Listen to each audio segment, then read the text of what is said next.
Hi hello ಎಲ್ಲರಿಗೆ ನಮಸ್ಕಾರ. ನೋಡಿ ಈ ಪಾಟ್ನಾಗಿರೋ ಗಿಡ ಎಷ್ಟು ಚಂದ ಇದಾವಲ್ಲ. ಇದು ವೈಟ್ ಈ ಥರ ಒಂದೊಂದಷ್ಟೇ ತೊಗೊಂಬಂದು ಇಟ್ಟಿದ್ದೀವಿ, ಆದರೆ ಈ ಥರ ಹಬ್ಬಿ ಬಿಟ್ಟಿದೆ ನೋಡಿ, ಚೆನ್ನಾಗಿದೆ ಅಲ್ಲ. ಹಾಗೆ ಇದು ನೋಡ್ರಿ, ರತ್ನ ಬಳ್ಳಿ ಅಂತಾರ, ಬಳ್ಳಿ ಒಂದು ತೊಗೊಂಡಿದ್ವಿ ಮೇಲೆಗಡೆ, ಈ ಥರ ಬೆಳೆಸ್ಕೊಂಡಿದ್ದೀವಿ ಗಿಡನ.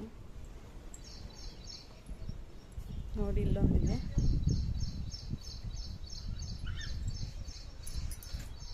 ಆಮೇಲೆ ನೋಡಿ ಇದು ಗ್ರಿಲ್ ಸಣ್ಣದೈತಂತಂದು ನಾವು ಈ ಥರ ಇದೆ ಅಲ್ಲ, ಈ ಥರ ಕಟ್ಟಿದ್ದೀವಿ. ಯಾಕಂದ್ರೆ ಸಣ್ಣ ಮಕ್ಕಳು ಇದಾವಲ್ಲ ಹತ್ತುತ್ತಾರ ಅಂತಂದು ಈ ಥರ ಕಟ್ಟಿದ್ದೀವಿ. ಆದರೆ ಈ ಬಳ್ಳಿ ನೋಡಿ ಯಾವ ಥರ ಹಬ್ಬಿಕೊಂಡಿದೆ, ಚೆನ್ನಾಗಿದೆಯಲ್ಲ. ಇದು ತುಳಸಿ ಗಿಡ ನೋಡ್ರಿ, ಪಾಟ್ಸ್ ಈ ಥರ ಇಟ್ಕೊಂಡಿದ್ದೀವಿ. ಇದರಲ್ಲಿ ರೋಸ್ ಮತ್ತು ಆರೆಂಜ್ ದಾಸವಾಳ, ಆಮೇಲೆ ಏನೇನೋ ಗಿಡಗಳಿದಾವ್ರಿ.